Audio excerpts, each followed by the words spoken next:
Welcome to Through Ancient Eyes, where I share unexpected insights about the Torah, diving into the world of the ancient Near East to uncover how much better our God is compared to any of the other powers that we may ever want to put our hope and our trust in. I'm Gail Heaton, and if this is your first time here, I want to say welcome. And I also want to let you know that each week I present like a bite-sized piece of ancient Near East culture, and I take it from the week's Torah portion. And I do this because I want you to better understand the culture that the Torah was given. Because I think that if we know what the ancients were up against, we can get a better sense of how God met them exactly where they needed him to. And then when we can see what he's done for the ancients, I think it's going to help us to trust him more to meet our needs in our own modern culture. So this week we are in Torah portion Vayera, and that means and he appeared.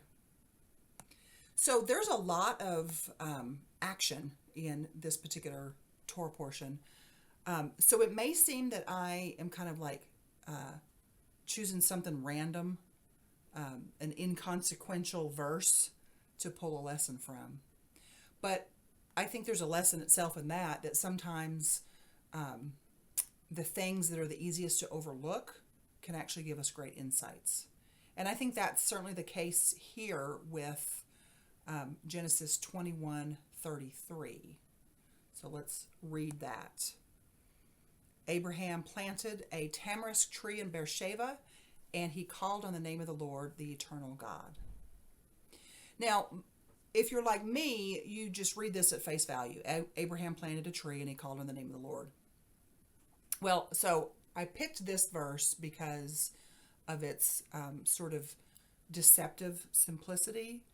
But also I picked it because it kind of causes a little bit of a stir in some scholarly circles.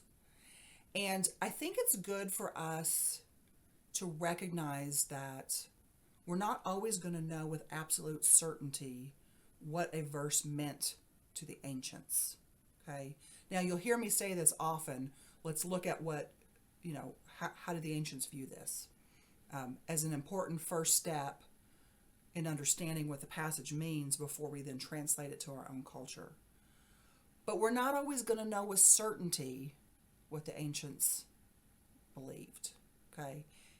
And we have to be okay with that, I think. And I think the way that we can be okay with that is when we approach a passage with humility and honesty. Honesty that sometimes we just don't have all the answers, but that God loves us anyway. And even though we don't have all the answers, that doesn't mean we can't still be a good image bearer to him, right? We don't have to know everything. So here's the controversy. So biblical scholars, rabbinic authorities, others, they have this debate going on whether this act of Abraham planting a tree and calling on the name of the Lord, whether that was like a throwback to his idolatrous days, his upbringing, or if he was initiating something new and godly. And, unless we see through ancient eyes, we're not even going to understand the controversy. But the main reason I want us to see this through ancient eyes is because if we don't, I think we'll miss a beautiful sentiment that's actually being expressed here. Okay. So before we get into the controversy, I want to set the stage for you as to what transpired right before Abraham planted that tamarisk tree in Beersheba. So Genesis 21 verses 22 through 34, that describes a treaty between Abraham and a Philistine king, Abimelech. Now, Abimelech could be the name of the king, but it could just be a generic name for all Philistine kings. So Abimelech had given Abraham land to occupy, not to own, but to occupy, okay? And now it's time to kind of formalize this agreement. So part of the agreement, Abraham swears to Abimelech that he's not going to deceive him anymore, or he's not going to deceive his offspring again. Remember there was that incident with Sarah earlier with Abimelech? And Abraham swears that he's going to deal kindly with all in the land. So Abimelech agrees to recognize Abraham's ownership of this well in Canaan at a place that later becomes known as Beersheba. So Abraham now formally owns this well in the land, and that's significant. You have to wait till next week. We're gonna talk more about the importance of land to the generations. So make sure you stay tuned for that, because that's a really interesting lesson. So this area of land that we're talking about here is in the Negev. It's the southernmost habitable, able to be lived part of the land. And this is the part of the land where there would not have been many natural springs. So wells would have been dug for water. Water would have been wells would have been a very valuable commodity in this particular area. So Genesis 21, starting at verse 35, it says, Abraham complained to Abimelech about a well of water that Abimelech's servants had seized. Abimelech said, I don't know who's done this. You didn't tell me, and I heard about it only today. So Abraham brought sheep and cattle and gave them to Abimelech, and the two made a treaty. Abraham set apart 7 ewe lambs from the flock, and Abimelech asked Abraham, what's the meaning of these 7 ewe lambs you've set apart by themselves? And he replied, accept these 7 lambs from my hand as a witness that I dug this well. So that place was called Beersheba because the 2 men swore an oath there. Now, the modern city of Beersheba in Israel is built kind of in the general area of this same place where the ceremony involving the 7 sheep took place. So the oath between these 2 leaders is ratified by 7 sheep. In Hebrew, bear means well and Sheva means 7. The Hebrew word for oath is shavua, and it's the same root as the 7. So the meaning of Beersheba could be the well of 7 or the well of an oath. Excuse me. So 7 is a significant number. And to say something 7 times or to confirm a treaty with 7 animals, that meant to establish or make it firm. So that created an idiom, to 7 oneself or to produce 7 means to make an oath. Now, little tidbit here, ancient Arabians, they would make their oaths by drawing blood by a cut in their hand, and then they would smear blood on 7 stones. 7 being the number of completion. It also indicates completion of a house, a dynasty, or a kingdom. Okay, so I mentioned the little bit of a controversy about Abraham planting the tamarisk tree and calling on the name of the Lord. So what's that about? So some scholars, they note, number one, that in the ancient Near East there was a prevalence of tree worship. They also note that in Torah and other biblical texts, there's God condemns places of worship on hills under every green tree. Here are some places: Deuteronomy 12:2, 1 Kings 14:23, 2 Kings 16:4, 17:10, Jeremiah 2:20, Ezekiel 6:13, Hosea 4:13. And then Deuteronomy 16:21 says, do not set up any wooden Asherah pole beside the altar you are to build to your God. So the term Asherah, that can refer to a sacred tree or a grove of trees or a wood pole that stood in places of worship. And Asherah is also the name of a Canaanite fertility goddess. So to plant an Asherah pole beside the altar of the Lord, where one would call on the name of God, that could imply that the tree or the pole was going to be used in the worship of God. And that's a no-no. Sacred trees were often a motif in Mesopotamian religious visual images and symbols. And they were all specifically associated with fertility gods and goddesses. And the idolatry came into play when prayers were addressed to the trees for physical healing, for fertile crops, and when branches of the tree was used for ritual purposes. So, scholars knowing this background, they suggest that they're the ones who maybe would suggest that Abraham planted trees to worship God with them, as he had seen done or partaken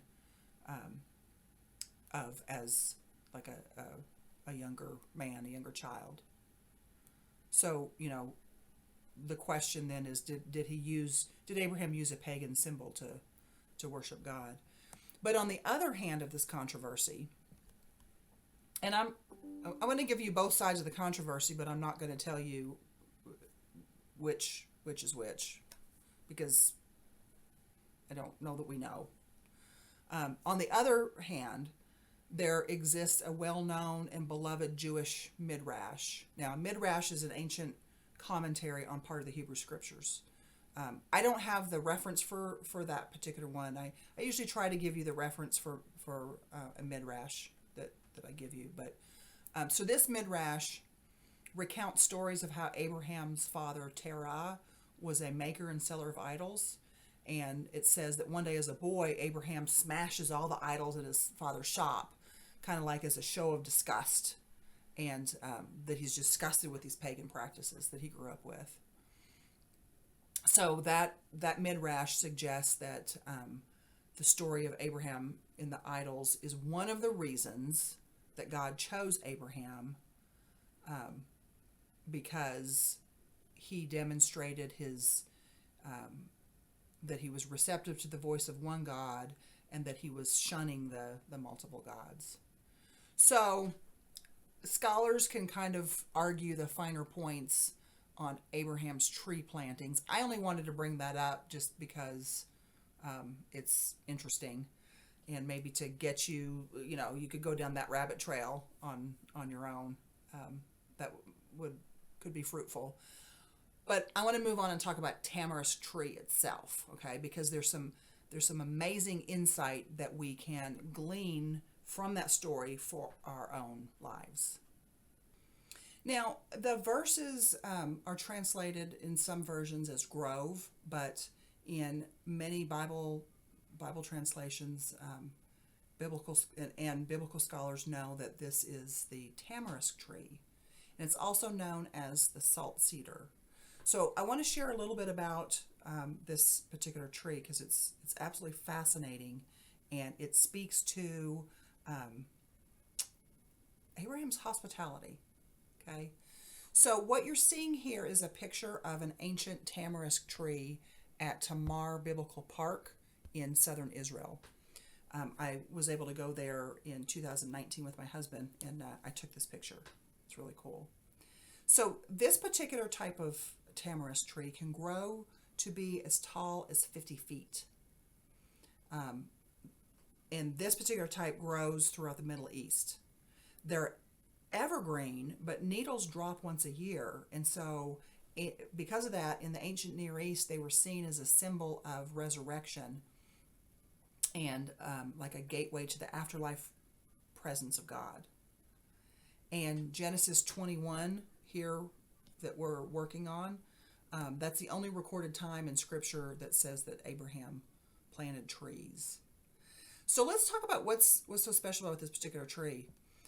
So they're extremely slow growing. They take hundreds of years to grow to full maturity. And they send down deep roots to find underground water, which is, of course, very important in this arid area, this arid land. Botanists have said that very few of these trees would grow in wilderness areas. They were usually around communities where families would plant them on their property. So here's the interesting thing. Mature trees would act as a kind of cooling system in this hot desert. And they would provide a shade that was actually cooler than other types of trees. Okay? So the cooling system used increased moisture that would accrue at night in the cool air, right? That happens at night. And then that would cling to the branches and the needles. Notice those needles there? That would cling to those needles, forming droplets. And then as the warm morning sun evaporated the water droplets, that would cool the tree and cool the area under the shade of the tree. So, we know Abraham, we know from several places in Scripture that Abraham is considered like our example of faith, right? So when we see him doing something like planting trees, we can ask ourselves, well, what does the planting of the tree say about his faith in God's promises, right? So, let's review the promise. This is from Genesis 26:4. I will make your descendants as numerous as the stars in the sky, and I'll give them all these lands, and through your offspring, all nations on earth will be blessed. So because they take so long to grow, these tamarisk trees, they're not going to have an immediate benefit for the one who plants the trees, right? So what we're seeing here is that Abraham has faith in the promises of God to create numerous descendants from him, so that that's why he planted these trees, to provide his own descendants the shade and this comfort when they would come through hundreds of years later after leaving the prophesied captivity in Egypt. So, picture this, the hot, tired, formerly enslaved Hebrews coming out of Egypt. They would have needed what Abraham's tamarisk trees provided all those years later. And it makes me think, can you imagine being so confident of God's promises that you would live today sowing seeds of faith for descendants that you've not met? Right? Now, Abraham is a foreigner, and he's living in the land occupied by the Canaanites. They're allowing him to be there. Him planting a tree is also a way in the ancient Near East to kind of stake a claim to the land for the future generations. So Abraham's faithfulness in planting these trees, that kind of encourages me to invest in God's promises today, regardless of whether, I'm going to see them come to fruition in my life. And it makes me want to be so sure of God's promises, of his future, that I'm going to proclaim his good news today, right? No matter what the outcome, even if I never see fruit of that. And I'm really taken with the idea that Abraham's descendants would have looked for shade and cool under that grove of trees that their forward-thinking ancestor Abraham had planted as they were passing through the Exodus, right? That would have been an amazing beacon of hope. I wonder, if they, how oral stories were passed down, right? So I wonder if it was like, hey, look over here, here they are. Remember those trees that we heard Abraham planted? Here they are. Even then, God was using Abraham to bless us. That's kind of cool. And it compels me to seek out, what beacons of hope and hospitality did my ancestors plant for me, right? What have they left me? Kind of interesting to think about it that way, right? So we see that that Abraham offers hospitality with the planting of trees, right? And another big part of this Torah portion, of course, is Abraham's hospitality to the three visitors. We're not going to go into who those three visitors are in this lesson.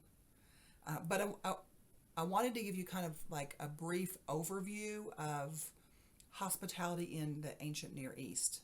So when we think about Abraham's hospitality with the three visitors, we can kind of overlay what was the cultural expectation. Okay, so in the ancient Near East, there was this expectation that the heads of the house, male heads of the house, and males of the city or the town, that they would offer hospitality to strangers that came into the town. And what this did is it, in effect, had the potential of transforming the stranger from being someone who was potentially a threat to becoming possibly an ally. Okay. Now, if the stranger coming in town refuses the offer of the host, that would have been considered an affront to the host. And that itself could have potentially caused some hostilities between them. The other thing is that the invitation was extended with a preset time span. So everybody knew how long that the visit would be for. If it was for hours or day or week or what. The visit could be extended by the host if it was agreed upon both by the host and the guest. So it would have been culturally inappropriate for a guest to come into the host's home and ask for anything. So they had to wait. If, let's say, they're thirsty, they had to wait for the host to offer them something to drink. And on the flip side of that, the host had this obligation that they would meet their needs immediately and offer them the best of whatever they had available. And then, so the stranger comes in town, they've come from some other town. There was like this obligation that the stranger would share with the host any news that they'd picked up along the road, what was going on in the other outlying towns. And then there was an expectation that the guest would express gratitude for what he's been given. It would have been culturally inappropriate for the host to ask this stranger personal questions about their life. But if the stranger or the visitor wanted to offer that was great. And then the last thing that I'll mention is that there was, so the guest would remain under the protection of the host for the entire time that they were there together. And this obligation on the host to protect the guest was huge.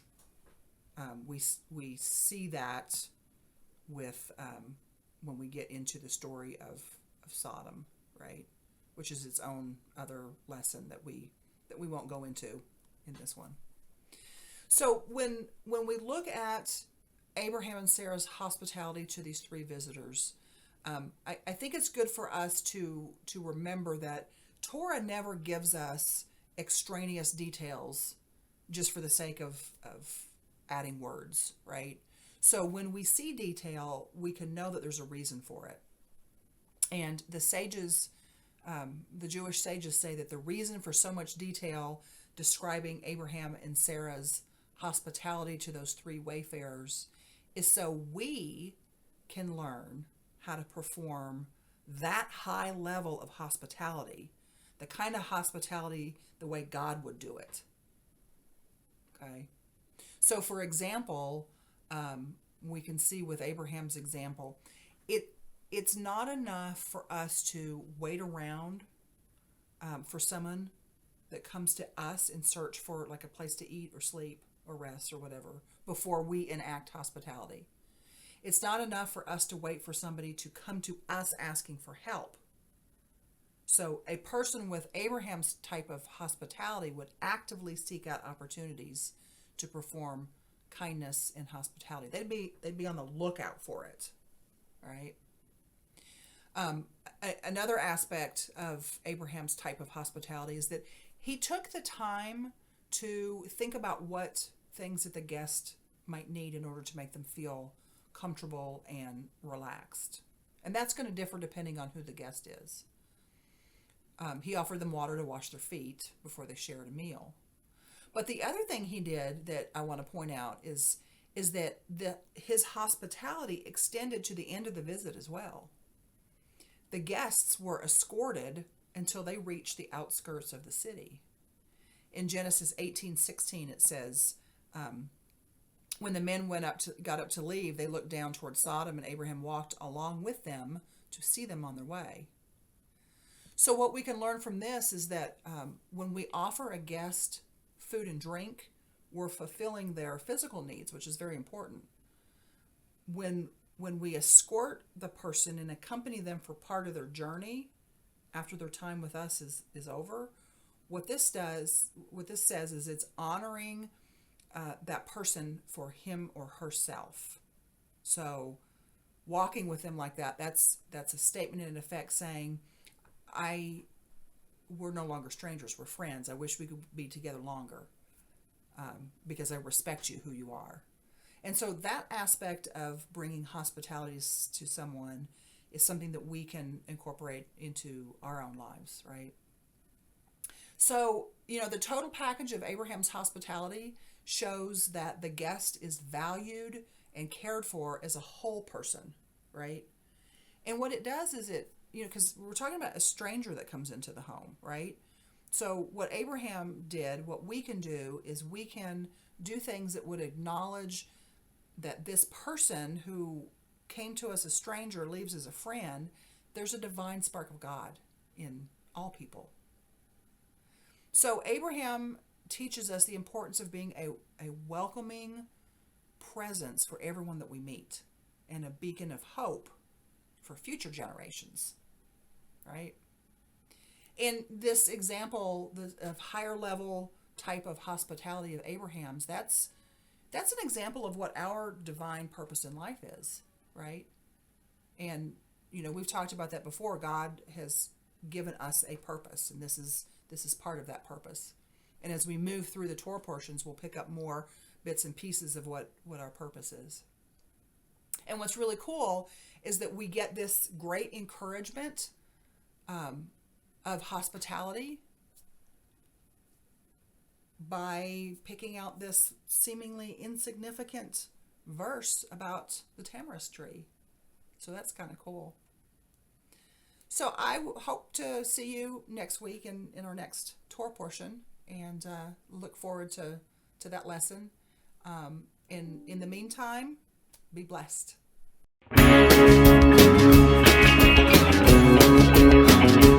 We are richly blessed to bring you what we believe is the fullest, most diverse, yet up-to-date progressive teachings, discussion, and prayer programming you can find anywhere on this planet.